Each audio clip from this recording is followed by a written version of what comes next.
So much power. Do you want to go? She always threatens us with that bell, but earlier discussions were that we'd replace the bell with a gong. I'm not sure whether that would have gone over well, but certainly would have made quite an impact. So Toby and I are going to talk to you. I guess Tom mentions the first double act. It could go very well, it could go very poorly. I'm not entirely sure. We haven't practiced this before, but let's hope for good things. We're going to talk to you about the New Zealand Urban Forest Initiative. So it's a group that the two of us, in conjunction with some other partners, came up with. And I think Toby will probably be in a position to, I guess, give you some background to it now. Cool. Kia ora. So thanks, Justin. The New Zealand Urban Forestry Initiative is kind of a group of people. The catalyst for how this started, or how we got together, was bringing iTree into the country. So there were 4 of us working together for that. But while we were working together, we also identified some gaps where we thought this group would work quite well in. So we quickly realised that a lot of different councils are working on the same problems, and we're all working independently. Not all councils have the same resources. We were engaging with different people to write reports or find out information which actually could work on a national scale.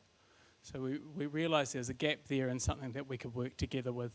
And across New Zealand, urban forestry is becoming a bigger thing. A lot of councils are working towards urban forest initiatives. And if we work together, one, we will raise the expertise in urban forestry, but we'll also again be able to pool our resources. And Justin. What we do, or what we're hoping to do more of, is probably more an appropriate title. So, research. So we've been engaging with Justin to answer some of these questions. He's done some technical reports. He's done some literature reviews of things for us. And what we've done is we've moved away from doing something for Christchurch and doing it more for nationwide, so that we can all benefit from that. We hope to support for if there's any future research bids or things where they're trying to get funding, as long as it aligns with what we're trying to get as well, it'll be good. And then one of the other things that I think is really important, or something that we can provide, is councils sit on a massive data. We've got a lot of information, we've got a lot of resources in that type of area, which we can share with people undertaking research. The other side of it is advisory. So as we develop these materials, having a way to distribute them to all the different councils, or distribute them to everyone. Producing things like guidelines and these literature reviews, which have already been we're already starting that and trying to get that word out. And then also being somewhere where we can provide advice. I get a lot of phone calls from different councils, as I'm sure other council officers do as well. Sometimes someone will talk about they're doing something, and then they'll get put onto someone else because they know that other council's doing it. So having that one place where people can go to and find out where these different things are happening, or where a council's already done something, to try and leverage off that. And then these two feed quite nicely into each other. Justin's going to talk about some of the things that we've already done as a group. Cool. So thanks for that, Toby. I think one of the things that Toby forgot to mention was that we formed in 2020, right around the time of the COVID lockdown. So I actually think that even though iTree was the catalyst, boredom and loneliness was also the catalyst. The 4 of us would get together on Zoom calls and just talk trees. So that was actually really nice. So yeah, over the past 4 or 5 years now, I guess we've produced a number of different outputs, and I think one of the key things with these outputs is that it is occasionally for a city, but as Toby implied earlier on, the goal is to sort of share this nationwide. There's a lot of councils out there who are quite small. Maybe they don't even have an urban forester, and yet maybe their parks manager or something like that is tasked with making these decisions for all the urban trees. And so the resources that we produce are for all to use. So that's been a really exciting part of it. So anyways, I just wanted to walk you through a few of the a few of the outputs that we've created. So technical reports and literature reviews. You can see the one at left there. That was one that was actually commissioned by Auckland Council. A review of urban forest benefits and costs. So there's one where we basically looked at trying to come up with a benefit to cost ratio for trees. The conclusions of that study were basically that for every dollar spent on trees in an urban context, there was something like $3 to $6 in values. And those were largely sort of biophysical values, so the values would be much higher if you sort of took into consideration the other values that trees provide.